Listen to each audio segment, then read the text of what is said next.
નમસ્કાર મિત્રો, સ્વાગત છે તમારું આજના આ નવા વિડીયોમાં। મિત્રો, ડિજિટલ ગુજરાત પોર્ટલ પર સ્કોલરશિપનું ફોર્મ ભરવાની જે છેલ્લી તારીખ હતી એ 20 ડિસેમ્બર 2023 હતી, પરંતુ ગુજરાત સરકાર દ્વારા વિદ્યાર્થીઓના હિતને ધ્યાનમાં રાખીને આ તારીખને હજુ પણ વધુ લંબાવવામાં આવી છે।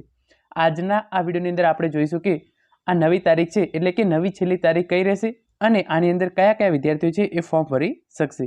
તો એના માટે હું જે ડિજિટલ ગુજરાતની ઓફિશિયલ વેબસાઇટ છે digitalgujarat.gov.in એના પર આવી ગયો છું અને અહીંયા તમે જોઈ શકો છો કે તમે તમારા મોબાઈલ નંબર અને ઈમેલ આઈડીથી લોગિન કરી શકો છો। અને હું નીચે જવા દઉં તો અહીંયા તમે જે ન્યૂઝની અંદર જોઈ શકો છો લેટેસ્ટ અપડેટની અંદર અહીંયા આપવામાં આવેલું છે એ પ્રમાણે due to remaining students for academic year 2023-24 filling post matric scholarship forms on digital Gujarat portal for SC student remain reopen for 21st December 2023 to 21st January 2024 એટલે કે આની જે નવી છેલ્લી તારીખ છે એ છે હવે 21 જાન્યુઆરી 2024 21/1/2024 સુધીમાં તમે તમારું ફોર્મ છે એ ભરી શકો છો।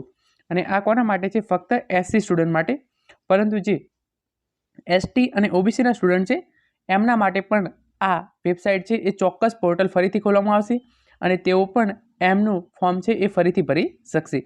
આ રિલેટેડ જ્યારે પણ અપડેટ આવશે ST સ્ટુડન્ટ માટે અને OBC સ્ટુડન્ટ માટે તો એની સૌપ્રથમ માહિતી છે એ તમને આ ચેનલ દ્વારા પૂરી પાડી દેવામાં આવશે। અત્યારે જે SCના સ્ટુડન્ટ છે એઓ એમનું ફોર્મ છે 21/1/2024 સુધી ભરી શકશે।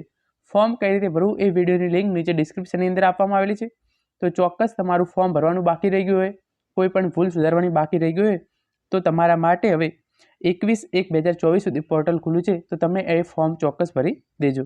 Thank you so much for watching.